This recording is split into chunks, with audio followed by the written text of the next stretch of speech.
জাহাপনা বাদশাহ, আমি মুসলমান হয়েছি কিছুদিন আগে। বাদশাহ জিজ্ঞাসা করলেন, এই অঞ্চলের সবচেয়ে প্রভাবশালী ক্ষমতাওয়ালা হলাম আমি বাদশাহ। আমার উপরে এই অঞ্চলে ক্ষমতাওয়ালা, পয়সাওয়ালা, প্রভাবশালী কেউ নাই। আমি তোমাকে প্রস্তাব দিলাম, আমার প্রস্তাব তুমি ফিরিয়ে দিয়েছ। কে তোমাকে ইসলাম গ্রহণে উৎসাহিত করেছে? আমাকে একটু ওই ব্যক্তিকে শোনাও, যেই ব্যক্তি তোমাকে ইসলামের ছায়াতলে নিয়ে এসেছে, তাকে একটু আমার সন্ধান দাও, আমি তার সাথে দেখা করতে চাই। ওই ইহুদি পাদ্রী বলছে, তখন তো মুসলমান হয়ে গেছেন, যে আপনার দরবার থেকে যখন আমি গেলাম, চিন্তা করলাম বাদশাহ একটা প্রস্তাব দিয়েছে, মুসলমান হও। আমি মুসলমান হব কিনা চিন্তা করলাম। সর্বশেষে ভাবতে ভাবতে আমি চিন্তা করলাম, ইসলাম সত্য কিনা, কোরআন সত্য কিনা একটু যাচাই করা দরকার। আমি ইহুদি পাদ্রী, আমি চিন্তা করতে করতে গিয়ে আমি আমাদের যে কিতাব তাওরাত মুসা আলাইহিস সালামের উপর নাজিল হয়েছে, ওই কিতাবের 3টা খণ্ড আমি নিজের হাতে লিখলাম। এখনকার মতো ছাপাখানা ছিল না, নিজ হাতে কিতাব লিখে তিনি বিক্রি করতেন। আমি তাওরাতের 3টা কপি করলাম। এই 3টা কপির মধ্যে নিজের মন গড়া অনেক কিছু ঢুকাইয়া দিলাম। বাজারে নিয়ে গেলাম, মানুষের কাছে সবাই কিনে নিল। এবার খ্রিস্টানদের যে কিতাব আছে ইনজিলের 3টা কপি করলাম। ওই 3 কপি আমি বাজারে নিয়ে গেলাম, সকলে কিনে নিয়ে গেল, কেউ ভাবলো না এটা ভুল নাকি সত্য। অথচ তাওরাতে নিজের পক্ষ থেকে কিছু ঢুকাইলাম, ইনজিলে নিজের পক্ষ থেকে অনেক কিছু ঢুকাইলাম, পরিবর্তন করলাম, যেটা আছে সেটা বাদ দিলাম, যেটা নাই সেটা সংযোজন করে দিলাম। এরপরও সকলে আমার এই 6 কপি কিনে নিয়ে গেল। কিন্তু আমি এবার চিন্তা করলাম, আল্লাহর কোরআনটা সঠিক কিনা, ইসলাম সত্য কিনা একটু পরীক্ষা করা যাক। আমি অনেক দিন সাধনা করে কোরআনুল কারীমের 3টা কপি নিলাম। এই 3টা কপি নিয়ে আমি আলহামদুলিল্লাহ রাব্বিল আলামিন থেকে লেখা আরম্ভ করে দিলাম। কিছু কিছু জায়গায় আমি যেখানে হা আছে এখানে না করে দিলাম, যেখানে না আছে সেখানে হা করে দিলাম, যেখানে হালাল শব্দ আছে সেখানে হারাম দিয়ে দিলাম, যেখানে হারাম আছে সেখানে হালাল দিয়ে দিলাম। এভাবে কিছু পরিবর্তন করলাম।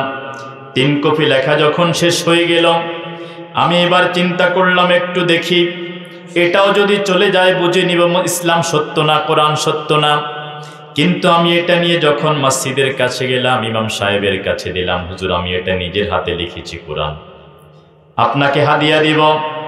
হুজুর কোরআনুল কারীমের পৃষ্ঠাটা খুললেন, খুলে যখন দেখলেন একটু এলোমেলো, তিনি ফেরত দিলেন। আবার চলে গেলাম আরেক জায়গায়, তিনিও খুললেন, খুলে দেখলেন একটু এলোমেলো, আবার তিনিও ফেরত দিলেন। এবার চলে গেলাম দোকানে, লাইব্রেরিওয়ালাকে দিব। তিনি চিন্তা করলেন ইহুদি পাদ্রী, আল্লাহর কোরআন লেখে। তিনি বললেন, ভাই দাঁড়াও।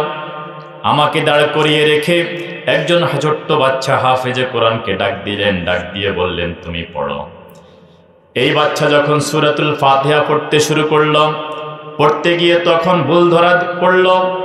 এরপরে যখন সে আলিফ লাম মিম যালিকাল কিতাব থেকে পড়া শুরু করলো, এখানে ভুল ধরা পড়ল। ওই ইহুদি পাদ্রী বলছে, এভাবে অনেকের কাছে আমি কোরআনের ভুল কপিগুলা নিয়ে গেলাম, কিন্তু কেউ আমার এই ভুল কপির একটাও গ্রহণ করলো না। আমি বুঝে ফেললাম আল্লাহর কোরআন সত্য। সুবহানাল্লাহ। আমার বুঝতে বাকি ছিল না কোরআন সত্য।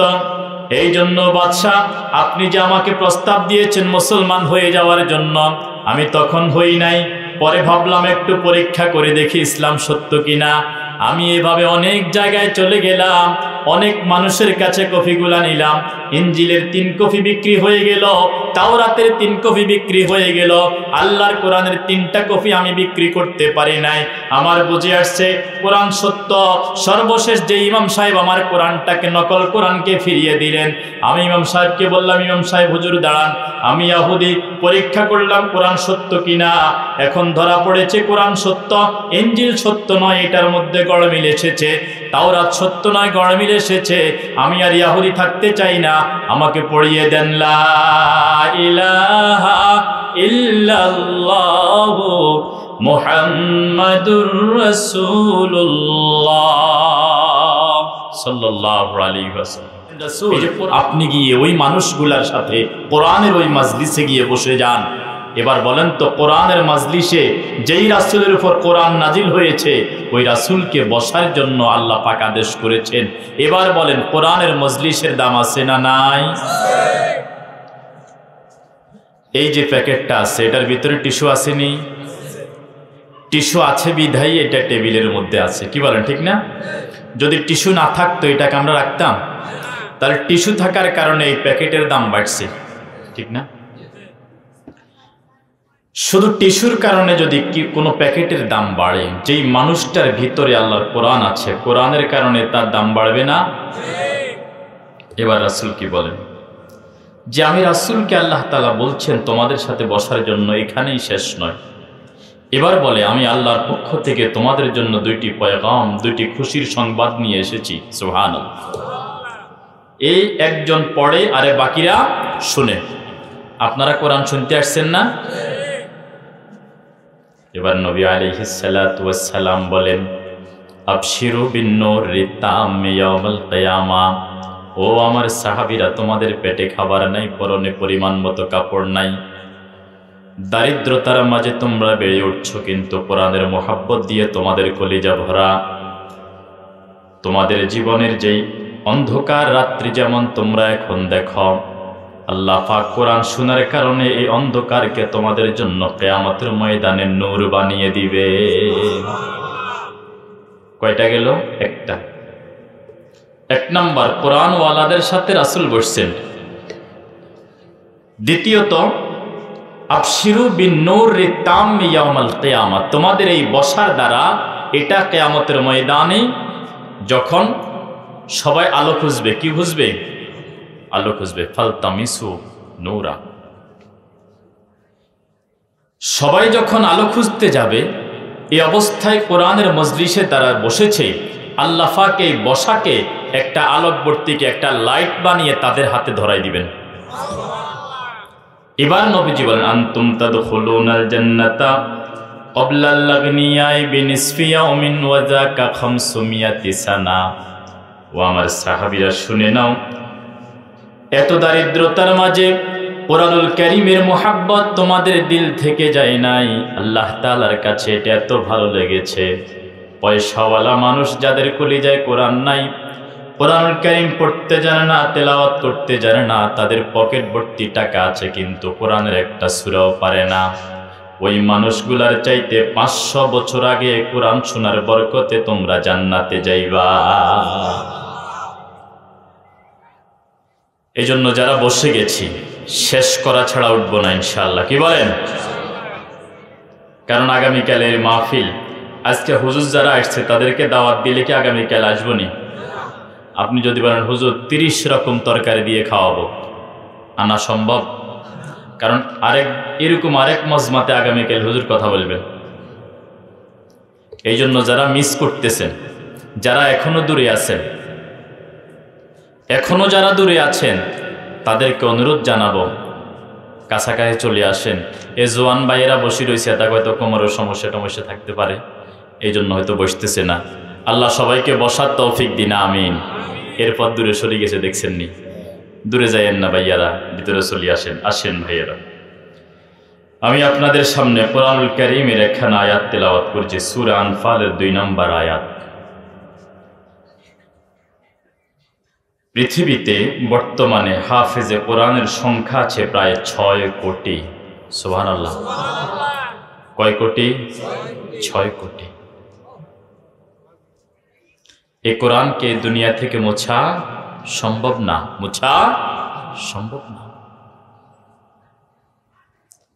কোরআনকে মুছতে চেয়েছিল 1757 সালের 23 জুন পলাশির যুদ্ধের মুসলমানদের যখন পরাজয় হলো, সিরাজউদ্দৌলার পরাজয় হলো মীর জাফরের মুনাফিকির কারণে। ওই সময় তারা চেয়েছিল কোরআনকে ভারতবর্ষ থেকে মুছে দিবে। দিল্লির চাঁদনী চর থেকে খাইবার পর্যন্ত 24,000 ওলামায়ে কিরামকে গাছের ঢালের মধ্যে ঝুলাই ফাঁসি দিছে। মাদ্রাসাগুলা বন্ধ করে দেয়া হয়েছে।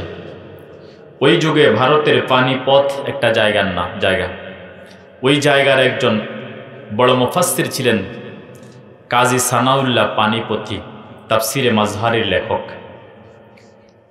ইংরেজ সৈনিকেরা কোরআনকে মুছে দেওয়ার অংশ হিসেবে কাজী সানাউল্লাহ পানিপথীর বাড়িতে গেল।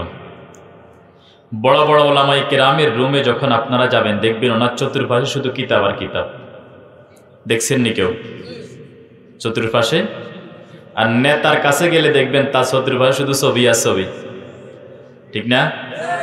যে যেটা নিয়ে সাধনা করে সে সেটাই রাখে। তো কাজী সানাউল্লাহ পানিপথী ওনার হুজরায়, ওনার কক্ষে ইংরেজ সৈনিকেরা গেল। গিয়ে দেখলো হুজুরের ডানে বামে সামনে পিছনে শুধু কিতাব, তাফসির, হাদিস। ওরা সবগুলা বের করে রুম থেকে আগুন ধরাই রুমের সামনে জ্বালাই দিছে।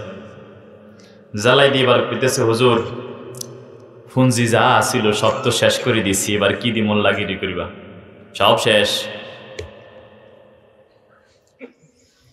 কাজী সানাউল্লাহ পানিপথী রাহিমাহুল্লাহ পাশের ঘর থেকে 8 বছরের ছোট্ট একটা বাচ্চাকে ডেকে নিয়ে আসলেন, এনে বললেন এই বাচ্চাটা হাফেজে কোরআন। সুবহানাল্লাহ, বাচ্চাটা হাফেজে কোরআন। এই বাচ্চাকে কোরআন কারীমের 30টা পারা থেকে যে কোনো পারা জিজ্ঞাসা করো, 114 সূরা থেকে যে কোনো সূরা জিজ্ঞাসা করো, 540 রুকু থেকে যে কোনো রুকু জিজ্ঞাসা করো, 6236 আয়াত থেকে যে কোনো আয়াত জিজ্ঞাসা করো। বলার সাথে সাথে ওই বাচ্চা কোরআনুল কারীমের ওই আয়াত, ওই সূরা, ওই পৃষ্ঠা তেলাওয়াত করে শোনাই দিবে। ওই ইংরেজ সৈনিকেরা, তোমরা ভেবেছ আমার এই পাণ্ডুলিপি কিতাবপত্র তোমরা সব যদি পড়িয়ে শেষ করে দাও আল্লাহর কোরআন দুনিয়া থেকে মুছে যাবে? এই যে ছোট্ট বাচ্চার কলিজায় কোরআন আছে, তুমি আমার কিতাব পড়িয়ে দিয়েছ, লাইব্রেরি পড়িয়ে দাও, বাজার থেকে সমস্ত কোরআনের কপি, হাদিসের কপি পড়িয়ে দাও, কিন্তু এরকম লক্ষ লক্ষ বাচ্চার অন্তরে আল্লাহর কোরআনটা আল্লাহ পাক লুকায়িত রেখেছেন। এই বাচ্চাদের কলিজা থেকে কোরআন হেফাজত করার দায়িত্ব কার? এই বাচ্চাদের কলিজায় আগুন দিয়ে অথবা ঘষে মেজে কোরআনুল কারীম বের করা সম্ভব না। এই জন্য কোরআন হেফাজতের দায়িত্ব নিছেন কে? আল্লাহ।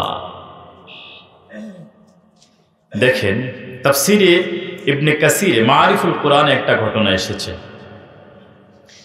বাদশাহ মামুনুর রশিদ, হারুনুর রশিদের ছেলে, যখন খলিফা হন, মামুনুর রশিদের দরবারে হিন্দু, বৌদ্ধ, খ্রিস্টান, মুসলমান, ইহুদি, অগ্নি পূজারী, সমস্ত ধর্মের পণ্ডিত যারা, গবেষক যারা, তাদের মিলন মেলা হতো, এখানে আলোচনা হতো। এখন যেরকম বিএনপির একটা, জামাতের একটা, সরমনের একটা, আওয়ামী লীগের একটা টকশো দেয় না টেলিভিশনে রাত্রিবেলায়, ঠিক এরকম আসর বসত জ্ঞানী গুণী বিদগ্ধদের। তো মাঝে মাঝে বাদশা গিয়ে ওই আসরে হাজিরা দিতেন, কি বলে তারা শুনতেন। তো তিনি একদিন গেলেন, গিয়ে দেখলেন এক ভদ্রলোক, তাকে মুসলমান বলে চেনা যায় না, এরকম চমৎকার কথা বলছে। বাদশাহ মামুনুর রশিদ আশ্চর্য হয়ে গেলেন তার কথা শুনে। তো বললেন, তোমাকে মনে হচ্ছে ইহুদি? বলে হ্যাঁ। বলে মুসলমান হয়ে যাও। বলে না, এটা আমি একজন ইহুদি পাদ্রী, পণ্ডিত, আলেম, আমি মুসলমান হব না। কিছুদিন পর আবার বাদশাহ মামুনুর রশিদ ওখানে গেলেন, ওই টকশোতে গিয়ে দেখলেন ওই ইহুদি এবার কথা বলছে, তবে ভিন্ন সুরে কথা। সে কথার মধ্যে কোরআন, সুন্নাহ, তাওহীদ আর কালেমা তৈয়বার গ্রান আসতেছে। সুবহানাল্লাহ। বাদশাহ হারুনুর রশিদ জিজ্ঞাসা করলেন, ও আল্লাহর বান্দা, 6 মাস পূর্বে আমি তোমাকে জিজ্ঞাসা করেছি তুমি ইহুদি কিনা, জবাব দিয়েছ হ্যাঁ। এরপর তোমাকে প্রস্তাব দিয়েছি মুসলমান হয়ে যাও। আমার এই বাদশাহীর মধ্যে এমন একটা পদবি তোমাকে দিয়ে দিব, অর্থ দিব, সম্মান দিব, নেতৃত্ব দিব, কর্তৃত্ব দিব, তখন মুসলমান হও নাই। আজকে তোমার যে কথা আমি শুনলাম, বয়ান শুনলাম, বোঝা যায় তুমি ইসলাম গ্রহণ করেছ। ইহুদি পাদ্রী বলল, হ্যাঁ জাহাপনা বাদশাহ, আমি মুসলমান হয়েছি কিছুদিন আগে। বাদশাহ জিজ্ঞাসা করলেন, এই অঞ্চলের সবচেয়ে প্রভাবশালী ক্ষমতাওয়ালা হলাম আমি বাদশাহ, আমার উপরে এই অঞ্চলে ক্ষমতাওয়ালা, পয়সাওয়ালা, প্রভাবশালী কেউ নাই। আমি তোমাকে প্রস্তাব দিলাম, আমার প্রস্তাব তুমি ফিরিয়ে দিয়েছ। কে তোমাকে ইসলাম গ্রহণে উৎসাহিত করেছে? আমাকে একটু ওই ব্যক্তিকে শোনাও, যেই ব্যক্তি তোমাকে ইসলামের ছায়াতলে নিয়ে এসেছে, তাকে একটু আমার সন্ধান দাও, আমি তার সাথে দেখা করতে চাই। ওই ইহুদি পাদ্রী বলছে, তখন তো মুসলমান হয়ে গেছেন, যে আপনার দরবার থেকে যখন আমি গেলাম চিন্তা করলাম বাদশাহ একটা প্রস্তাব দিয়েছে, মুসলমান হও। আমি মুসলমান হব কিনা চিন্তা করলাম। সর্বশেষে ভাবতে ভাবতে আমি চিন্তা করলাম ইসলাম সত্য কিনা, কোরআন সত্য কিনা একটু যাচাই করা দরকার।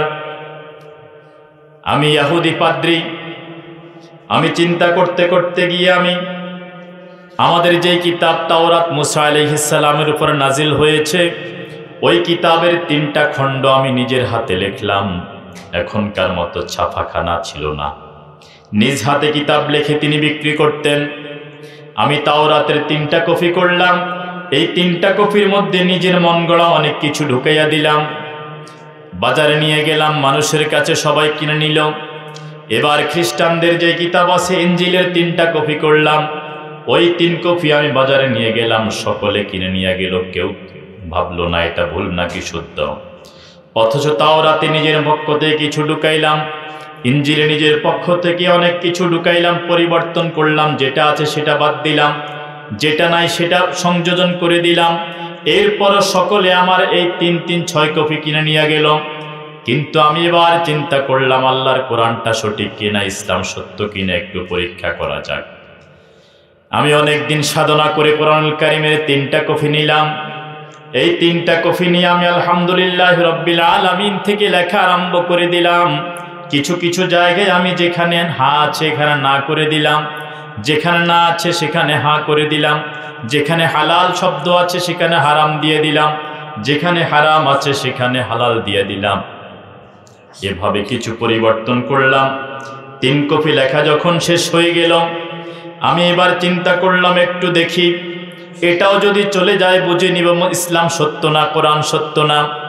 কিন্তু আমি এটা নিয়ে যখন মসজিদের কাছে গেলাম, ইমাম সাহেবের কাছে দিলাম, হুজুর আমি এটা নিজের হাতে লিখেছি, কোরআন আপনাকে হাদিয়া দিব। হুজুর কোরআনুল কারীমের পৃষ্ঠাটা খুললেন, খুলে যখন দেখলেন একটু এলোমেলো, তিনি ফেরত দিলেন। আবার চলে গেলাম আরেক জায়গায়, তিনিও খুললেন, খুলে দেখলেন একটু এলোমেলো, আবার তিনিও ফেরত দিলেন। এবার চলে গেলাম দোকানে, লাইব্রেরিওয়ালাকে দিব। তিনি চিন্তা করলেন ইহুদি পাদ্রী আল্লাহর কোরআন লেখে।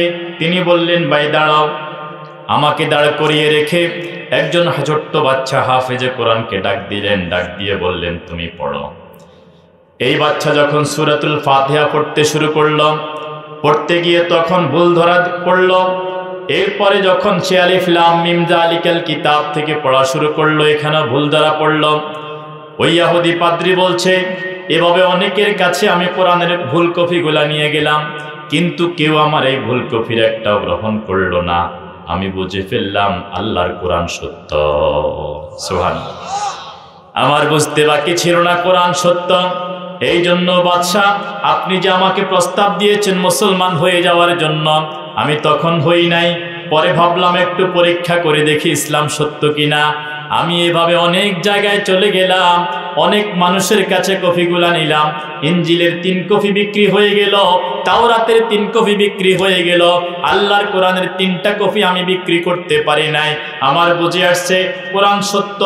সর্বশেষ যে ইমাম সাহেব আমার কোরআনটাকে নকল কোরআনকে ফিরিয়ে দিলেন, আমি ইমাম সাহেবকে বললাম ইমাম সাহেব হুজুর দাঁড়ান, আমি ইহুদি, পরীক্ষা করলাম কোরআন সত্য কিনা। এখন ধরা পড়েছে কোরআন সত্য, ইনজিল সত্য নয়, এটার মধ্যে গড়মিল এসেছে। তাওরাত সত্য নয়, গড়মিল এসেছে। আমি আর ইহুদি থাকতে চাই না, আমাকে পড়িয়ে দেন লা ইলাহা ইল্লাল্লাহু মুহাম্মাদুর রাসূলুল্লাহ সাল্লাল্লাহু আলাইহি ওয়াসাল্লাম। এই যে কোরআন যে মানুষকে হেদায়েতের দিকে ডাকে, জান্নাতের দিকে ডাকে, এটাই তার প্রমাণ। আল্লাহ নবী সাল্লাল্লাহু আলাইহি ওয়াসাল্লাম মদিনায় যখন গেলেন, উহুদের ময়দানে 2 জন সাহাবীকে নিয়ে আসা হলো কবর দিবে। তো 2 জনকে এক কাপড়ে দিল কবর, একই কাপড়ে দিল, কাপড়ের সংকট। তো তো নবীজি চিন্তা বললেন যে এই দুইজনের মধ্যে কোরআনুল কারীম বেশি জানে কে? সাহাবায়ে কেরাম বলেন, ইয়া রাসূলুল্লাহ, ওই দুইজনের মধ্যে এই ব্যক্তি কোরআন বেশি জানে। নবীজি বলেন, যেই কোরআনুল কারীম সবচেয়ে বেশি জানে তাকে আগে কবরে রাখো। সুবহানাল্লাহ। এটা কিসের কারণে? কোরআনুল কারীম জানার কারণে। হযরত ওমর রাদিয়াল্লাহু তাআলা আনহুকে এক লোক আসে বলতেছে, আপনি ইবনে আবজাকে বনমন্ত্রী, বন এবং পরিবেশ মন্ত্রী বানালেন, ব্যাপারটা কি? আরো অনেক যোগ্য সাহাবী ছিল, অনেক সিনিয়র সাহাবী ছিল যারা তার আগে ইসলাম গ্রহণ করেছে। তো ওমর বলেন যে এই ব্যক্তি আল্লাহ পাকের কোরআন বেশি জানে, এই জন্য তাকে মন্ত্রীর পর্যায়ে আমি দায়িত্ব দিয়ে দিছি। এই জন্য কোরআনুল কারীম মানুষের মর্যাদা বাড়ায়, মানুষের সম্মান বাড়ায়, মানুষের দাম বাড়ায়। কি বলেন, বাড়ায় কি না? আচ্ছা, এবার বলুন, আপনাদের অনেকের মোবাইল আছে, সবার মোবাইল আছে না? আচ্ছা, টাচ মোবাইলও তো অনেকের আছে, 20, 25, 30 হাজার মোবাইল। এই মোবাইলগুলো যদি কখনো হাত থেকে পড়ে যায়, আপনারা এটা উঠাই কি চুমা খান? চুমা দেন? কপালে লাগান? বুকে লাগান?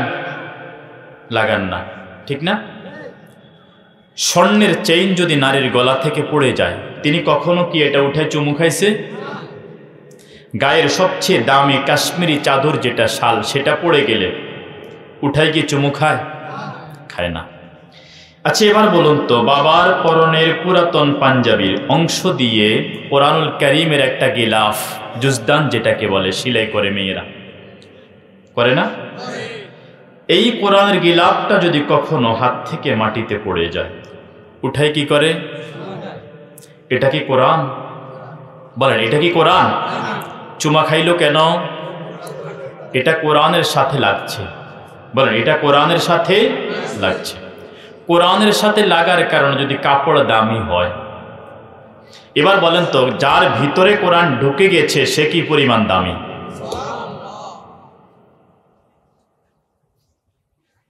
এই জন্য কোরআনুল কারীমকে ভিতরে ঢুকাইতে হবে। কোরআনকে কোথায় ঢুকাইতে হবে? ভিতরে। বুঝেন নাই? আমরা দেখি কোরআনুল কারীমের এই যে শব্দগুলা কালো অক্ষরে লেখা, কালো অক্ষর না, কালো অক্ষরে লেখা, আমরা দেখি এগুলা কালো অক্ষরে লেখা, পড়লে তেলাওয়াত করলে আওয়াজ শোনা যায়। এই কালো অক্ষরে লেখা প্রতিটা কথা, প্রতিটা শব্দ স্বয়ং আল্লাহ তাআলার ভিতর থেকে বের হওয়া কথা। এটা আল্লাহর কথা। এটা কার কথা? আল্লাহর কথা। তাহলে আল্লাহ তাআলা যেমন দামি, আল্লাহ তাআলার কথাও তেমন দামি। এই দামি কথা বলবে যারা, দামি কথা শুনবে যারা, তাদেরকে দামি বানিয়ে দিবেন কে? আল্লাহর নবীজি কিছুদিন আগে এক মাহফিলে একজন আলেম বয়ান করতেছিলেন চমৎকার এক কথা। তো তিনি বলতেছেন, কোরআনুল কারীমের যার কাছে যদ্দুর আছে, যার কাছে যদ্দুর আছে, অদ্দুর যদি ধরে নিয়ে রাখতে পারে, মনে করেন আপনি আলহামদুলিল্লাহ রাব্বিল আলামিন এই সূরা জানেন না? কোনো নারী এবং পুরুষ যদি এদ্দুর ধরে রাখে, নামাজ পড়তে আরো 4টা সূরা লাগে। কয়টা? 4টা। মোট কয়টা হলো? 5টা। এই 5 সূরা যদি সে ধরে রাখে, এটাকে শুদ্ধ করার চেষ্টা করে, এটা নামাজে পড়ে, অন্য সময় পড়ে, তাহাজ্জুদে পড়ে, তারাবিতে পড়ে, নফলে পড়ে, ইশরাকে পড়ে, আওয়াবিনে পড়ে, চলতে ফিরতে পড়ে, যদি সে এটাকে নিয়ে কবরে যেতে পারে, এই 5 সূরা তাকে জান্নাতে নেয়া পর্যন্ত তার পক্ষে আল্লাহর দরবারে ওকালতি করবে।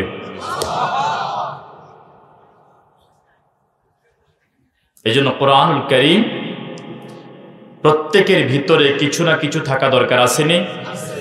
নবীজি কি বলেন, মাসালুল্লাযী ইন্নাল্লাযী লাইসা ফী জাওফিহি শাইউম মিনাল কুরআনি কাল বাইতিল খারিব। আচ্ছা, যেই ঘরে মানুষ থাকে না 3 বছর, সেই ঘরে কে থাকে?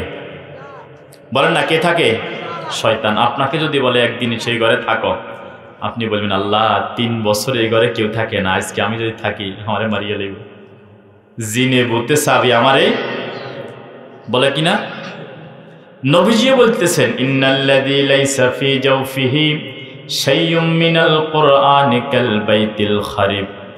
আমার উম্মতের মধ্যে যে আমার উম্মত হিসাবে কিয়ামতের ময়দানে উঠতে চায়, আমার উম্মত পরিচয় নিয়ে কিয়ামতের ময়দানে আমার সামনে হাজির হতে চায়, এই পরিচয় যে দিতে চায় তার জন্য তার কলিজায় কোরআনুল কারীমের একটু অংশ থাকা দরকার। যেই ঘরে মানুষ নাই, খাট নাই, পালং নাই, তোশক নাই, আমরা বলি এই ঘরে কিচ্ছু নাই। এই ঘরে কি নাই? কিছুই।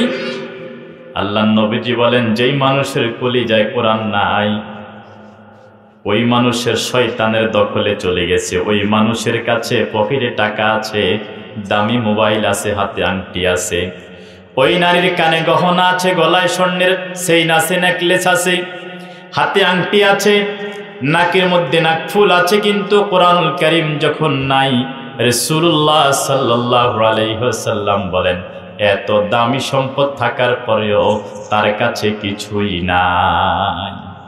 আমি মনে করতেছি আমার কাছে দামি নেকলেস আছে, স্বর্ণের চেইন আছে আমার কাছে। আল্লাহর নবীজি বলেন, তোমার কাছে কিছু নাই, এটা শয়তানের বাসা। এটা কিসের বাসা?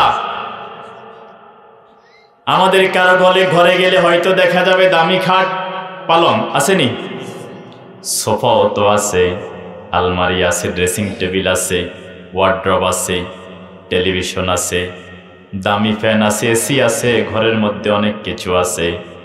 নবীজি বলেন, কোন মানুষের কলিজায় যদি কোরআন না থাকে, অন্তরে কোরআন না থাকলে ওই মানুষের কাছে কিছুই নাই। ঠিক তেমনি ভাবে যেই ব্যক্তির ঘরে কোরআন কেউ পড়তে জানে না, ওই ব্যক্তির ঘর যদিও ফার্নিচার দিয়ে পুরা, রাসূল বলেন ওই ব্যক্তির ঘরে আল্লাহর কাছে দামি হওয়ার জন্য কিছুই নাই। আমরা যেটাকে সম্মানের প্রতীক ভাবছি, মর্যাদা প্রতীক ভাবছি, আল্লাহ তাআলার কাছে সেগুলার কোনো কিছুর দাম নাই। এই জন্য আল্লাহর কাছে কিসের দাম? ফাদলু কালামিল্লাহি আলা সাইরিল কালাম কাফাদলিল্লাহি আলা খালকিহি। সমস্ত সৃষ্টি জগতের মাঝে আল্লাহর মর্যাদা যেমন, সমস্ত কথার উপরে আল্লাহর কথা ওই পরিমাণ দামি। সমস্ত মানুষ জিন মাখলুকাতের উপর আল্লাহ যেমন দামি, সমস্ত কথার উপরে আল্লাহর কথাও তেমন দামি। এই দামি কথাগুলো পড়ানো হয় কোথায়? কোথায় বলেন না? মাদ্রাসায়। আমরা 6 ভাই বোন, আমরা 6 ভাই বোন, 3 ভাই 3 বোন। আমি সবার ছোট, আমারে দিছে মাদ্রাসায়। আমি চট্টগ্রাম বিশ্ববিদ্যালয়ে ভর্তি হই, আম্মার আবদারে ওখান থেকে ফিরে আসি।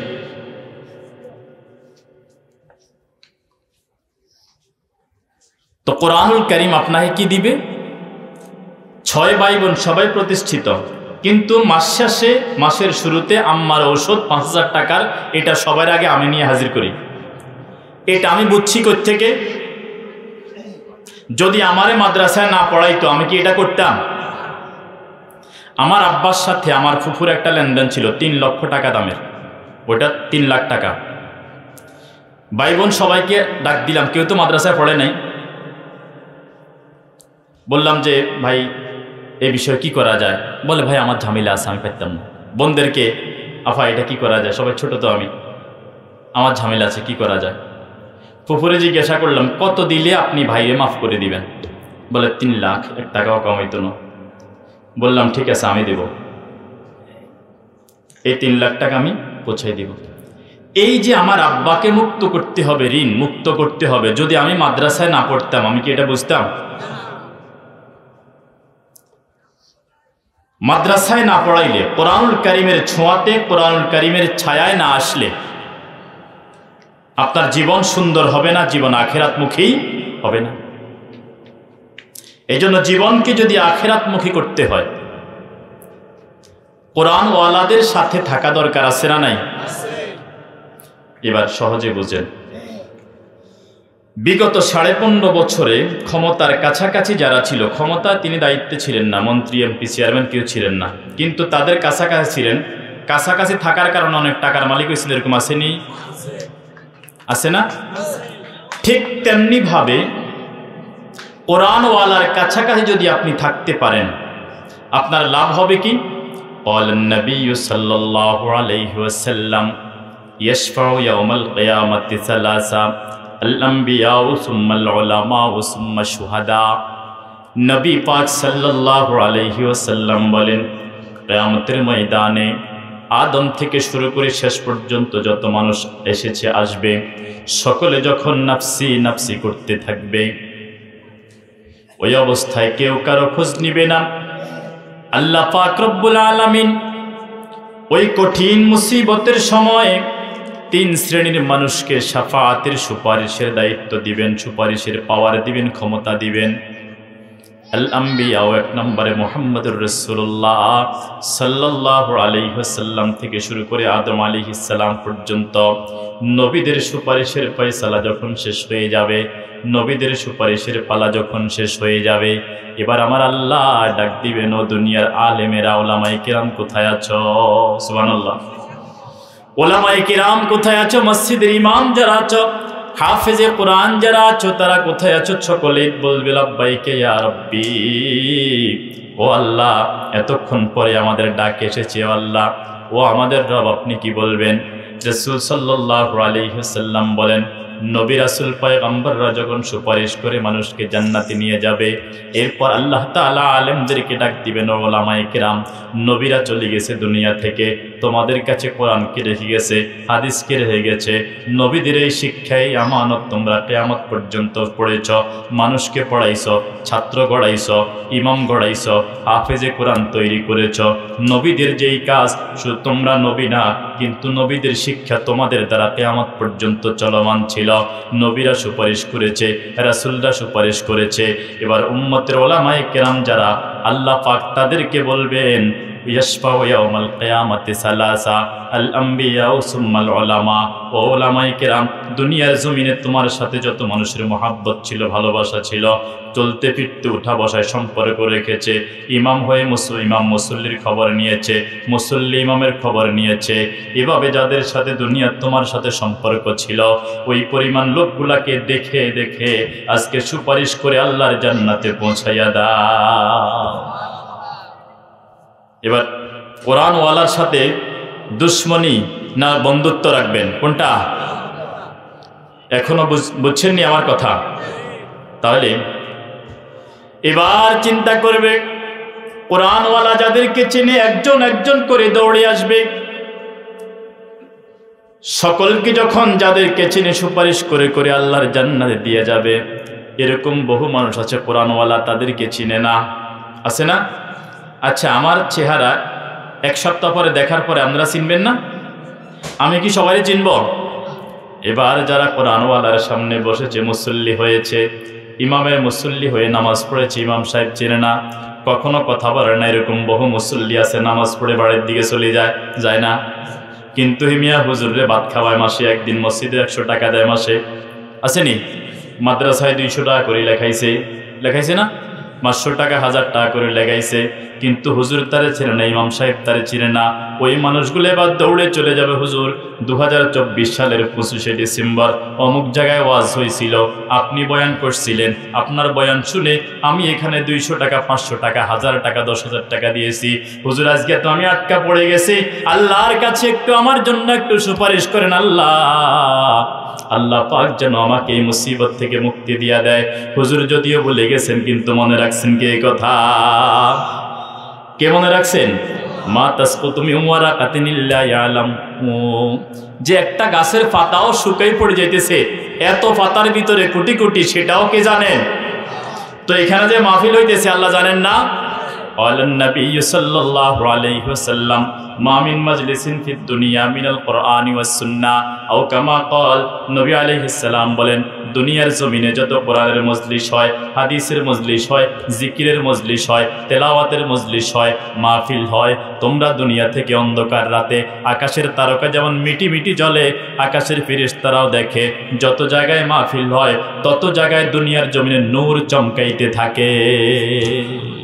এবার দৌড়ে গিয়ে কিয়ামতের ময়দানে হুজুরকে বলবে, হুজুর আমি আপনার সমাজের মুসল্লিয়া ছিলাম, হুজুর আমি আপনার মসজিদে আপনার মাদ্রাসায় সিমেন্ট দিয়েছিলাম, রড দিয়েছিলাম, হুজুর আপনার মাদ্রাসা আমি 200 টাকা 500 টাকা দিয়েছিলাম, হুজুর আজকে আমি আটকা পড়ে গেছি, আমাকে একটু উদ্ধার করেন, আমাকে একটু সারাইয়া দেন। এবার হুজুর আল্লাহর কাছে দরখাস্ত করবে, মাওলা আমি তো চিনতেছি না এরে একটু। যখন দেখবেন বিমানবন্দরে যখন সমস্যার মধ্যে পড়ে যায় কারো সমস্যা, যারা অফিসার এরা যখন খুঁজে পায় না, তার ফিঙ্গারপ্রিন্ট আসে না, আঙ্গুল ঘষা দিলে আসে না, এবারে অফিসে পাঠায়। এবারে যারা গেছেন তারা বলতে পারবেন, এবারে অফিসে পাঠা, যাও মূল জায়গা থেকে শনাক্ত করি আসো। হুজুর যখন চিনবে না, বলে আমি তো চিনতেছি না ভাই, এবার আল্লাহর দরবারে ফেরেশতাদের অফিসে পাঠাইয়া দিব, ও ফেরেশতারা তোমরা একটু ঘাটাঘাটি করে দেখো তো আমার যত আমল নামা কোন কোন জায়গায় গেছি, কোন কোন জায়গায় নামাজ পড়াইছি, মাহফিল করছি, এখানে এই মানুষটা ছিল কি না একটু সিসি ক্যামেরাটা টানিয়া দেখো। টানিয়া দেখার পরে যখন ওখান থেকে সিল মারি একটা টোকেন ধরাইয়া দিব, ওই টোকেনটা নিয়ে হুজুরের কাছে যখন দিব, হুজুর আল্লাহর কাছে সুপারিশ করবে, ইমাম সাহেব আল্লাহর কাছে সুপারিশ করবে। ওই সুপারিশে আল্লাহ এরকম অসংখ্য অগণিত যারা হুজুরকে চিনে হুজুর তাদেরকে চিনে না, এরকম মানুষকে আল্লাহ তাআলা জান্নাতে দিয়া দিবে। এই হাদিসটা ফয়জুল কালামের কিতাবের একেবারে শেষ দিকে আসা হাদিস। এটা নয় কবেন হুজুর আপনার পকেটের থেকে নিকন আল্লাহ। এই জন্য কোরআনের সাথে সম্পর্ক বাড়াবো তো ইনশাআল্লাহ, কি বলেন? এই জন্য আপনি মনে করেন, অনেকেই বলে টাকাওয়ালা যদি বেশি টাকা হয় একটা ভাব চলি আসেনি, আসে কি না? তার অনেক টাকা, কত টাকা হইলে টাকাওয়ালা হয়? আচ্ছা আপনাকে ইমাম সাহেবের কেউ টাকাওয়ালা কয়নি? হ্যাঁ কিনলে হুজুরে আপনার কেন টাকাওয়ালা হইবেন? আপনারা আমরা 20-30 টাকা করে দিয়ে দিই, আপনার বেতন দিই, আপনার টাকাওয়ালা হইবেন, এটা হয়নি। হুজুরের কেউ টাকাওয়ালা কয় না। কিন্তু শিল্পপতি যে ইতালি থাকে, আমেরিকা থাকে, অথবা এরকম 10-20টা প্রতিষ্ঠান চালায়, তারা কি টাকাওয়ালা কয় না? কেন? তার কাছে অল্প টাকা আছে? অনেক টাকা আছে না? অনেক টাকা হইলে যেমন টাকাওয়ালা কয়, ঠিক তেমনিভাবে কিছু মানুষকে আল্লাহ তাআলা কোরআনওয়ালা বলেন। কি বলেন? কোরআনওয়ালা। অনেক টাকা হইলে বলে টাকাওয়ালা। কোরআনুল কারীম, হুজুর ফজরে কোরআনুল কারীম তেলাওয়াত করেন, ফজরের পরে সূরা ইয়াসিন পড়েন, জোহরে তেলাওয়াত করেন, আসরে তেলাওয়াত করেন, মাগরিবে তেলাওয়াত করেন, মাগরিবের পরে সূরা ওয়াকিয়া পড়েন, এশার পরে সূরা মুলক পড়েন, এরপরে তাহাজ্জুদে পড়েন, শোয়ার আগে আয়াতুল কুরসি পড়েন, 5 ওয়াক্ত নামাজের পরে আয়াতুল কুরসি পড়েন, আবার রাতের বেলা যখন তাহাজ্জুদের জন্য ওঠেন তখনও তেলাওয়াত করেন। এত বেশি তেলাওয়াত করেন, মাদ্রাসায় যখন পড়ান তখন কোরআন পড়ান, মক্তবে যখন পড়ান তখন কোরআন পড়ান, হিফজখানায় যিনি শিক্ষকতা করেন তিনি কোরআন পড়ান। এত বেশি কোরআন পড়ানোর কারণে আল্লাহ তাআলার কাছে বেশি পয়সাওয়ালাকে আমরা যেমন পয়সাওয়ালা বলি, বেশি তেলাওয়াত করেনেওয়ালাকে আমার আল্লাহর কাছে আল্লাহ তাআলা এদেরকে কোরআনওয়ালা বলে। দুনিয়ার জমিনে পয়সাওয়ালার সাথে যদি সম্পর্ক থাকে, ওই পয়সাওয়ালার কাছে বিপদে মুসিবতে যখন আপনি যাবেন, কিছু পয়সা পাওয়া যায়নি, যায়নি। আপনার সাথে কোটিপতির সম্পর্ক আছে, বলবেন মেয়ের বিয়া কিছু টাকা দিবনি, বলবেন বউ হসপিটালে, আব্বা হসপিটালে, পয়সাওয়ালা টাকা দিবনি, দিবনি, দিব। সম্পর্ক ভালো থাকলে দেয়, বিপদের মুহূর্তে পাওয়া যায়। ঠিক তেমনিভাবে কোরআনওয়ালার সাথে সম্পর্ক রাখবেন, যিনি 5 ওয়াক্ত নামাজে কোরআন পড়ে, মাদ্রাসায় বাচ্চাদেরকে কোরআনুল কারীম পড়ায়, ওই কোরআনওয়ালার সাথে সম্পর্ক রাখলে আল্লাহ পাক কোরআনওয়ালার সুপারিশে আপনাকে কিয়ামতের মুসিবত থেকে হেফাজত করবে। রাখবেন না ইনশাআল্লাহ? এ রাখলে কি লাভ হইব? 2টা হাদিস শুনাই, আলোচনা অল্প কতক্ষণ করবো যেহেতু দীর্ঘ সময় হয়ে গেছে। قال النبي صلى الله عليه وسلم من قرأ القرآن فاستظهره فأحل حلاله وحرم حراما وشفعه في 10 من أهل بيته كلهم قد وجبت له النار।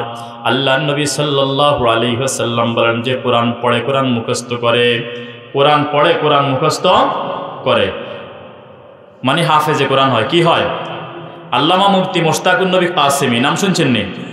ওনার এক বয়ানে আমি শুনছিলাম যে একটা বাচ্চা যখন হাফিজি মাদ্রাসায় পড়ে, যখন সে হিফজের ছবক নেয় শুরু করে, হাফেজ হয়ে বের হওয়া পর্যন্ত কোরআনুল কারীমের এক একটি আয়াতকে 10,000 বার পড়ে।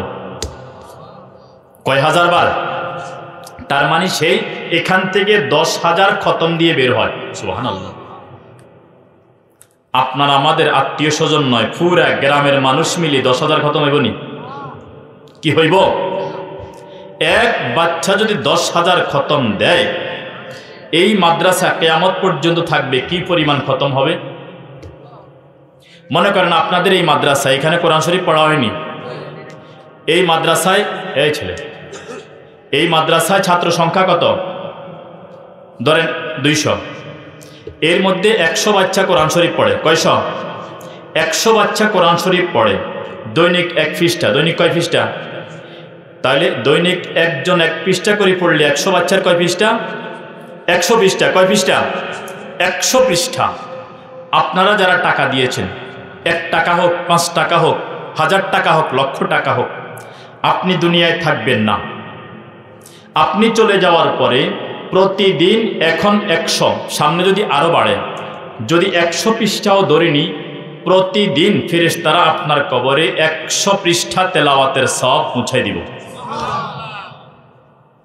আচ্ছা, এবার বলেন, আপনার দাদা গাছ লাগাই গেছে, নারকেল গাছ, তাল গাছ, সুপারি গাছ, আম গাছ, দাদা অথবা বাবা, সেই গাছের ফল আপনারা খাননি? আছে না? আছে। আল্লাহ নবীজি বলতেছেন, কেউ যদি কোনো ফল গাছ লাগাই যায়, এখান থেকে যদি পাখিয়ে খায়, মানুষে খায়, গরু ছাগলে খায়, যত ফল খাবে, যত কামড় দিবে, যতটা খাবে, ততটা নেকি যিনি গাছ লাগাইছেন তার কবরে চলে যাবে। এবার বলেন, যদি একটা গাছ লাগানোর কারণে যত ফল ধরছে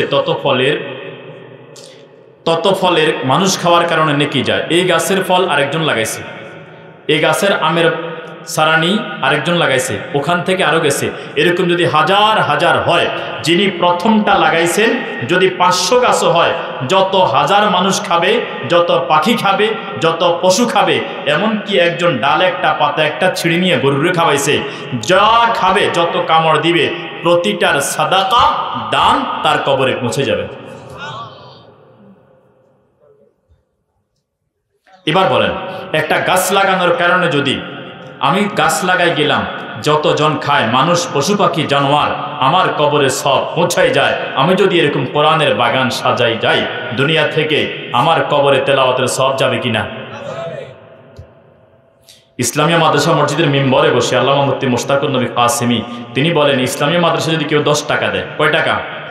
10 টাকা দেয়, অথবা একটা গ্লাস দেয়, অথবা একটা মোমবাতি দেয়, এই মাদ্রাসা যতদিন থাকবে ততদিন তিনি কবরে বসে বসে নেকির পেনশন পাইতে থাকবেন।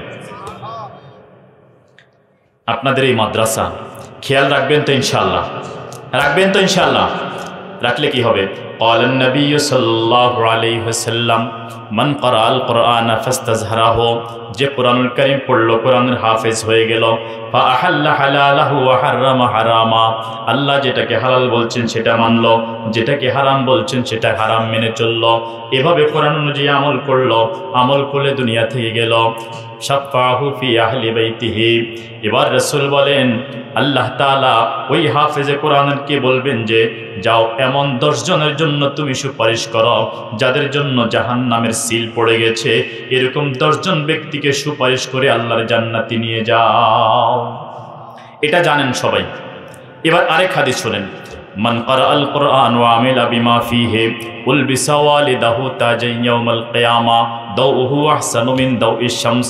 আল্লাহর রাসূল সাল্লাল্লাহু আলাইহি ওয়াসাল্লাম বলেন, যে কোরআন পড়লো, ওয়া আমিলা বিমা ফীহি, কোরআনে যেটা বলছেন সেই অনুযায়ী আমল করলো। কোরআনুল কারীম বলছে পর্দা করো, পর্দা করে, সুদ খাইও না, সুদ খায় না, জিনা করিও না, জিনা করে না, মদ খাইও না, মদ খায় না, নামাজ পড়তে বলেছে, নামাজ পড়ে। ওয়া আমিলা বিমা ফীহি, যেই বাচ্চা কোরআন পড়লো, কোরআনের হাফেজ হলো, কোরআন অনুযায়ী আমল করলো, উলবিসা ওয়ালিদাহু তাজান ইয়াউমাল কিয়ামা দাউহু আহসানু মিন দাউইশ শামসি, এই বাচ্চাকে আল্লাহ তাআলা কি দিবেন সেটা পরে বলছেন। এই বাচ্চার আব্বা আম্মাকে আল্লাহ তাআলা এমন নূরের মুকুট পরাই দিবেন, যেই নূরের মুকুট আব্বা আম্মার মাথায় পরাইলে সূর্যকে মনে হবে তারকার মতো মিটি মিটি জ্বলে, সূর্য এটার কাছে হার মানি যাবে। এবার রাসূল বলেন, তাহলে চিন্তা করো, আব্বা আম্মার যদি এত সম্মান হয়ে যায়, যেই বাচ্চা কোরআনুল কারীম পড়লো, কোরআন যে আমল করলো, আল্লাহ পাক তাকে কি দিবে? এই জন্য এটা কোরআনের মাদ্রাসা, এই জন্য কোরআন থেকে এতগুলা কথা বললাম। এই জন্য কোরআনুল কারীম শোনা, কোরআনুল কারীম কাফেররা শুনছে, আপনি শুনবেন না কেন? প্রথম হাদিস শুনাইছি, মনে আসেনি? সাহাবীরা একজন কোরআন পড়ে, বাকিরা শুনে। রাসূল কি বলছেন? তোমরা অন্যদের চাইতে 500 বছর আগে জান্নাতে যাইবা। যার কাছে কোরআন নাই তার 500 বছর আগে জান্নাতে যাইবা। এবার রাসূল আরেক হাদিসে বলেন, ইকরাউল কোরআন, তোমরা কোরআন পড়ো, তোমরা কোরআন। এখন আপনি বলবেন, হুজুর আমি কোরআন পড়তে জানি না, এরকম লোক আছেন না? এবার রাসূল আপনাদের সম্পর্কে বলতেছেন, মাসালুল আল মাহির বিল কোরআন মা'আস সাফারাতিল কিরামিল বারারাহ। যে কোরআন পড়তে জানে, আকাশের সবচেয়ে সম্মানিত ফেরেশতা যারা, কোরআনওয়ালার মর্যাদা তাদের সমান। সুবহানাল্লাহ বলেন। এবার যারা জানে না, ওয়াল্লাযী ইয়াকরাউল কোরআন ওয়া ইয়াতাআতাউ ফীহি, কোরআন পড়তে জানে, কিছু শুদ্ধ কিছু অশুদ্ধ, এরকম আসেনি? ওরে ভাই, তুমি আমারে ডিস্টার্ব করতেছো।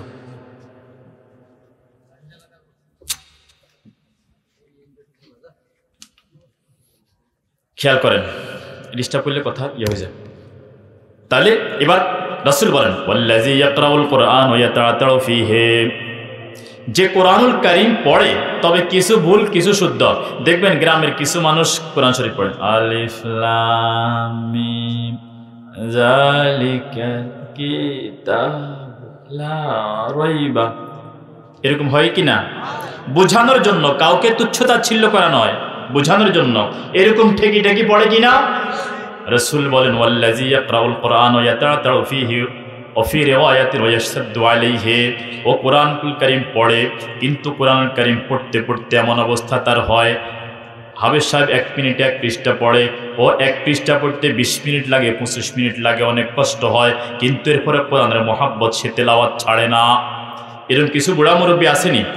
সংখ্যা এখন কমে গেছে, কমছেনি? এখন আগে অনেক বেশি ছিল, ছিল না? আমার আম্মা প্রতি রমজানে আমার কোরআন খতম শেষ হওয়ার আগে আমারে বলে, ফোন দিয়ে বলে, বাবা আমার খতম শেষ। আমার আম্মার সাথে আমি পারি না। আল্লাহ। তো রাসূল বলেন, যে কোরআনুল কারীম পড়ে, মাঝে মাঝে একটু পড়ে একটু ঠেকে, ভালো করে পড়তে জানে না, কিন্তু কোরআনের মুহাব্বত, এটা আমার আল্লাহর কথা, আমি শুদ্ধ করে পড়তে জানি না, কিন্তু যা আছে তা নিয়ে এসেছি, যদ্দূর আছে এদ্দূর পড়ি। বাদশা হারুনুর রশিদের কাছে একবার ওই এলাকায় দুর্ভিক্ষ দেখা দিয়েছে, কোথাও পানি নেই। একজন অল্প কদ্দুর পানি লয়ে গেছে, অল্প একটু পানি লয়ে গেছে বাদশার কাছে, যে বাদশা, এই যে কোথাও পানি নেই, আপনি রাষ্ট্র পরিচালনা করবেন, যদি আপনার কাছেও পানি না থাকে, আপনি মরে গেলে রাষ্ট্রের কি হইব? আমি আমাদের জন্য 1 কলসি পানি নিয়ে আসছি। কিন্তু বাদশার কাছে তো পানির কুয়া। বাদশা তার আন্তরিকতাকে মূল্যায়ন করছে, কয় যাও এই পানিটাকে একদম রেখে আসো আমার দরবারে, রেখে আসি, এবার তাকে নিয়ে যাও যেখানে আমার পানির পোয়ারা আছে, ওখানে তাকে দেখাই দাও আমার কাছে কোনো পানির অভাব নাই। তবে সে যে আমার কাছে আন্তরিকতার সাথে 1 কলসি পানি আমার জন্য নিয়ে এসেছে, আরে বাদশার কোনো কষ্ট হয়নি, বাদশার জন্য 1 কলসি পানি নিয়ে যাও। এই জন্য আমার রাষ্ট্রীয় কোষাগার থেকে, আমার ধনভাণ্ডার থেকে সে যদ্দূর চায় তাকে এই পরিমাণ দিয়ে দাও। তার মানে কি বুঝাইল? সে তার সামর্থ্য অনুযায়ী যদ্দূর ছিল অদ্দূর দিছে, বাদশার সামর্থ্য অনুযায়ী তাকে দিছে। আল্লাহর হাবিব বলেন, ওয়াল্লাযী ইয়াকরাউল কোরআন ওয়া ইয়াতাআতাউ ফীহি, যে কোরআন পড়ে, কিছুটা ভুল কিছুটা শুদ্ধ, কিন্তু এরপরও নামাজ পড়ে। এরপরে কি পড়ে? নামাজ পড়ে। বলেন এরপরও কি পড়ে? এই জন্য কোরআনুল কারীম শুদ্ধ অশুদ্ধ নামাজ ছাড়া যাবে না, নামাজ ছাড়া যাবে না, তবে শুদ্ধ করার চেষ্টা করতে হবে। 1 সেজদা, কারণ যে সেজদা করে না, আর আপনি যে সেজদা করতেছেন, কথা অন্যদিকে চলে যায়, আমি ঘুরে শেষ করে দিব। যে সেজদা করে না, আরেকজন ভুল সেজদা করে, কি করে? সেজদা করে, তবে তার তেলাওয়াতে কি আছে? ভুল আছে, কিন্তু তার কপাল সে ঠেকায় কার কদমে? আল্লাহর কদমে। ক্বালা রাসূলুল্লাহ সাল্লাল্লাহু আলাইহি ওয়াসাল্লাম, লা সাজদাতুন ওয়াহিদাতুন খায়রুম মিনাদ দুনিয়া ওয়া মা ফিহা, 1 সিজদার মূল্য কত তোমরা জানো কি? দুনিয়া এবং দুনিয়ার মধ্যে যা আছে, দুনিয়া এবং দুনিয়ার মধ্যে যা আছে সব কিছুর চাইতে 1 সিজদা দামি। আর একটু বুঝাইলে সুন্দর করে বুঝবেন। সৌদি আরবের সবচেয়ে বড় আলেম শাইখ সালেহ আল ওসাইমিন তিনি বলতেছেন এক সিজদা দুনিয়ার সবকিছু চেয়ে দামি। তিনি বলেন এই হাদিসের ব্যাখ্যা আমি এর দূর বুঝছি।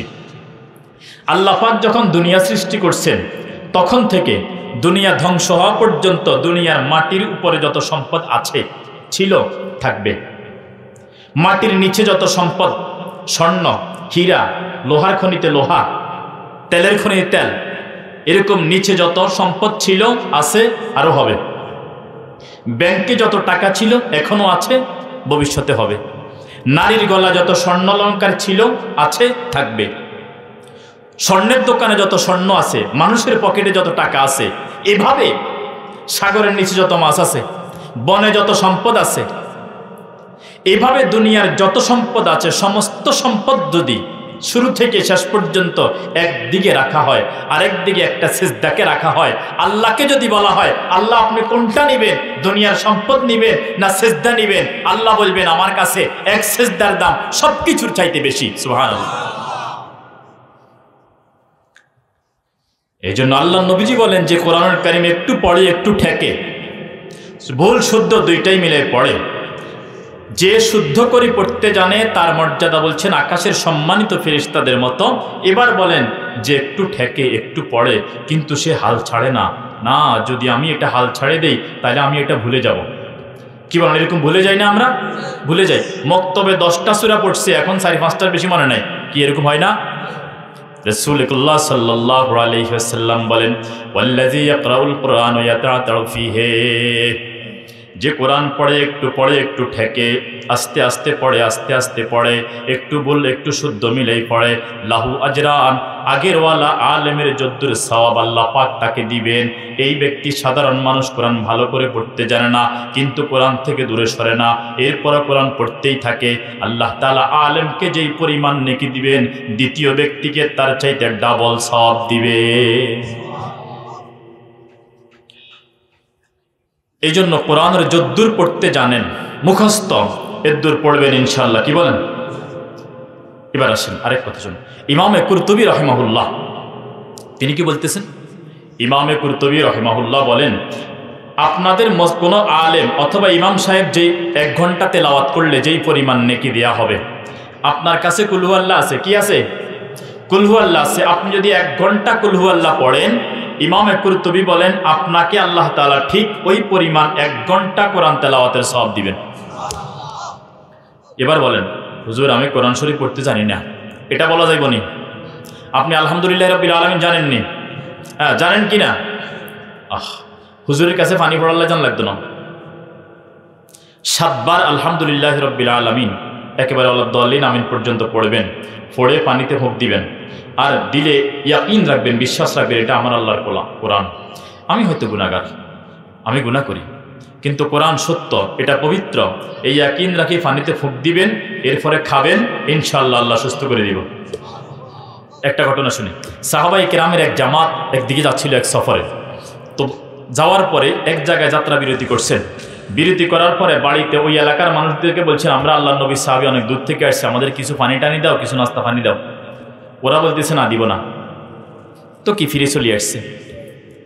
চলে আসার পরে কিছুক্ষণ পরে দৌড়ে একজন আসলো, এই তোমাদের কাছে কোনো ওষুধ আছে? আমাদের লিডার নেতা যে তারে সাপে কামড়াইছে।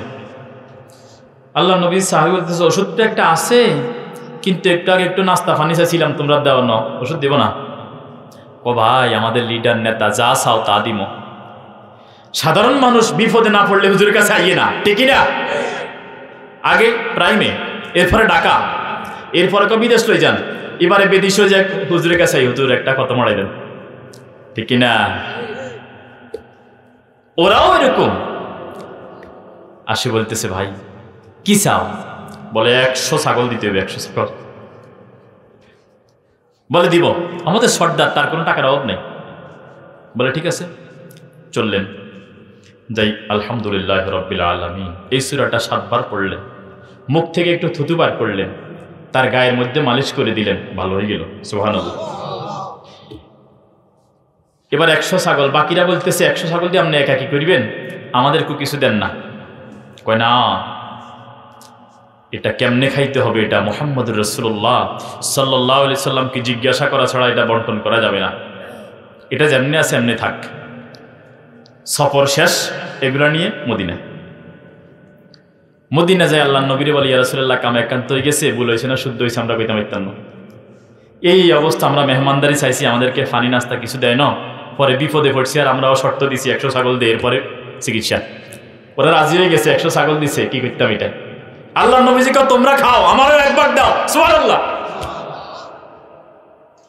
কোরআনুল কারীমের মধ্যে শিফা, সুস্থতা, দেহের সুস্থতা যেমন আছে আখিরাতের সুস্থতাও আছে। এজন্য কোরআনুল কারীম পড়বেন তো ইনশাআল্লাহ। আপনি জানেন না, আচ্ছা আপনি কেন এটা পড়েন না? এখানে এরকম বহু মানুষ আছেন যাদের হয়তো গরবিন্ডা ছাড়া কিছু নেই, আসেনি? এটা লই মামলা মোকদ্দমা ঘরের চতুর পাশে লেফে, বন্যা শ্বাসে কোনান্দি কুদ্দুর ভাঙি কমে গেছে কিনা লেফে না, ঠিকঠাক করে সব কিছু। এটাকে সে হারাতে চায় না, এটাকে রক্ষণাবেক্ষণ করে যা মৃত্যু পর্যন্ত। এখানে বাবা ছিল, দাদা ছিল, সে থাকে। ঠিক তেমনি ভাবে আপনার কাছে কোরআনের যদ্দুর ছিল 5টা সূরা, 10টা সূরা, দোয়া কুনুত, আত্তাহিয়াত, দুরূদ শরীফ, এই যা যা আছে আপনি এই সব কিছু যতদিন বাঁচবেন ততদিন অন্তরে রাখেন। রাখলে কি হবে? এই সূরাগুলো আল্লাহর কাছে বলবে, আল্লাহ তোমার এই গোলাম এইটুকু জানতো শুধু, কিন্তু এটা সে ফজরে পড়েছে, জোহরে পড়েছে, আসরে পড়েছে, মাগরিবে পড়েছে। আল্লাহ আমি এই 5টা সূরা তোমার কাছে এই গোলামের জন্য সুপারিশ করছি। আল্লাহ এটা তোমার কোরআনের অংশ। আল্লাহ তুমি না কোরআনের সুপারিশ কবুল করিবা? আল্লাহ আমি তোমার কোরআন হয়ে তোমাকে বলছি, তোমার এই বান্দাকে তুমি জাহান্নাম থেকে মুক্তি দিয়া দাও। এবার হাদিস শুনাই শেষ করে দিচ্ছি। ক্বালান নবী সাল্লাল্লাহু আলাইহি ওয়াসাল্লাম ইকরাউল কোরআন, আল্লাহর হাবিব বলেন তোমরা কোরআন পড়ো। তোমরা কি করো? কোরআন খতম করো। এটা যদি বলতো তাহলে আমরা আটকা পড়ে যেতাম, পড়তাম না। অথবা অমুক সূরা পড়ো, এটা বললে আমরা আটকা পড়তাম না। আল্লাহ নবী বলেন ইকরাউল কোরআন, তোমরা কোরআন পড়ো। তো কি বলে পড়লে কি হবে? ফাইন্নাল্লাহা লা ইউআযযিবু ফি কবরিহি কলবান, ফাইন্নাল্লাহা লা ইউআযযিবু কলবান ওয়াল কোরআন আই হাফিজাল কোরআন। যে কোরআনুল কারীম পড়বে, কোরআনুল কারীম একটু একটু করে পড়বে, অথবা তার কাছে যা আছে ওইটুকু সে পড়তেই থাকবে, যার কলিজায় কোরআনের মহাব্বত থাকবে, সেভাবে আল্লাহ আমার কাছে 5টা সূরা আছে, আমি এই 5টা সূরা পড়ি, বেশি থাকলে বেশি পড়তাম, তবে আমার কাছে যা আছে আমি তাই পড়ি। রাসূল বলেন কলিজাকে কোরআনের মহাব্বত দিয়ে যে আবাদ করবে, যার কলিজায় কোরআনের একটু অংশ থাকবে, তেলাওয়াত করবে, ওই ব্যক্তিকে আল্লাহ তাআলা আযাব দিবেন না। তাহলে কোরআন জাহান্নামের আযাব থেকে বাঁচায়, কোরআন জাহান্নামের আযাব থেকে বাঁচায়। এখন আসেন শেষ কথায়। এখন আপনি পড়েন নাই, পড়তে জানেন না, অথবা পড়েন না ইচ্ছা করেই, কিন্তু এই মাদ্রাসার সাথে সম্পর্ক রাখলে, এই মাদ্রাসায় 100 বাচ্চাও যদি পড়ে দৈনিক 1 পৃষ্ঠা করে, তাহলে প্রতিদিন 100 পৃষ্ঠা। কয় পৃষ্ঠা? 100 পৃষ্ঠা। গাছ লাগাই গেছে দাদা, ফল খান আমনে, আমনে এখান থেকে যদি একটা ফল লাগাই যান, গাছ লাগাই যান, 100 টাকা 500 টাকা দিয়ে দুনিয়া থেকে চলে যাওয়ার পরে এখানে কোরআন তেলাওয়াত চলবনি? আচ্ছা বলেন তো, কোনো সরকার আসি কি এই মাদ্রাসা বন্ধ করে দিব? কেউ করবে না। আওয়ামী লীগ আবার আসলেও বন্ধ করবে না, জাসদ আসলেও বন্ধ করবে না, বিএনপিও বন্ধ করবে না, জামাতও বন্ধ করবে না, সরমনাইও বন্ধ করবে না, মাদ্রাসা কোরআনের এই কারখানা কেউ বন্ধ করবে না। হয়তো ইনশাআল্লাহ একসময় বড় বিল্ডিং হয়ে যাব, ইনশাআল্লাহ। বলেন না ইনশাআল্লাহ? আল্লাহ কবুল করুক, আমিন। তাহলে ছাত্র আরো বাড়বো, কোরআনের তেলাওয়াত আরো বেশি করব নে। হ্যাঁ কথা কন না, করব নে। তাহলে এই মাদ্রাসার সাথে সম্পর্ক রাখি দুনিয়া থেকে যাইবেন তো ইনশাআল্লাহ। আপনারা অনেকে দান করছেন না? করছেন তো? আমি চাই একজনও যাতে এই মাদ্রাসার সাথে সম্পর্ক রাখা ছাড়া বাদ না যাই। আমরা প্রত্যেকে এই মাদ্রাসার সাথে সম্পর্ক রাখবো ইনশাআল্লাহ। কি বলেন? রাখবেন তো ইনশাআল্লাহ? কেমনে রাখবেন? হুজুর করে চা খাওয়াবেন কেন? এই মাদ্রাসায় আমার প্রত্যেকের ছোট্ট বড় অংশগ্রহণ থাকবে ইনশাআল্লাহ। কি বলেন? আজকে কারা কারা দান করছেন হাত তোলেন। মাশাআল্লাহ, হাত নামান। আল্লাহ হাতগুলা কবুল করুন, আমিন। আপনারা আল্লাহর ব্যাংকে ডিপিএস করিয়ে লাইছেন, ইন্স্যুরেন্স, বিমা। কতজন বিমার টাকা মারি চলে গেছে। আল্লাহর ব্যাংকে যেটা আছে এটা কি মার যাইবনি? এটা মার যাবে না। এই জন্য যারা হাত তোলেন নাই, একটু আগে যারা হাত তোলেন নাই, বাকিরা এবার হাত তোলেন। হাত তোলেন না বাকিরা? হাত তোলেন। যারা দেন নাই তারা হাত তোলেন, হাত নামান। আপনারাও আমি চাই আল্লাহর ব্যাংকে একটা অ্যাকাউন্ট খুলে যাবেন, এই মাদ্রাসার নামে যে ব্যাংকটা হবে। আমি যত জায়গায় যাই, আমি চেষ্টা করি যত মসজিদে নামাজ পড়ি, এই মসজিদে 5 টাকা 10 টাকা দিয়ে আসতে। যেখানে নতুন করে যাই, কেন আমি দুনিয়া থেকে চলে যাব, এই মসজিদ থেকে সওয়াবের একটা অংশ আমার কবরে যাইব। এই জন্য যত জায়গায় যাবেন তত জায়গায় একটা কি করে আসবেন, অ্যাকাউন্ট খুলে আসবেন। এই অ্যাকাউন্ট খোলা সহজ, যত জায়গায় যাবেন তত জায়গায় অ্যাকাউন্ট খুলে আসবেন। কিসের অ্যাকাউন্ট? নেকির অ্যাকাউন্ট। যত মসজিদে নামাজ সরে না, কেউ সরে না, দান বাক্সের মধ্যে 2 টাকা দিয়ে আসবেন, 5 টাকা দিয়ে আসবেন।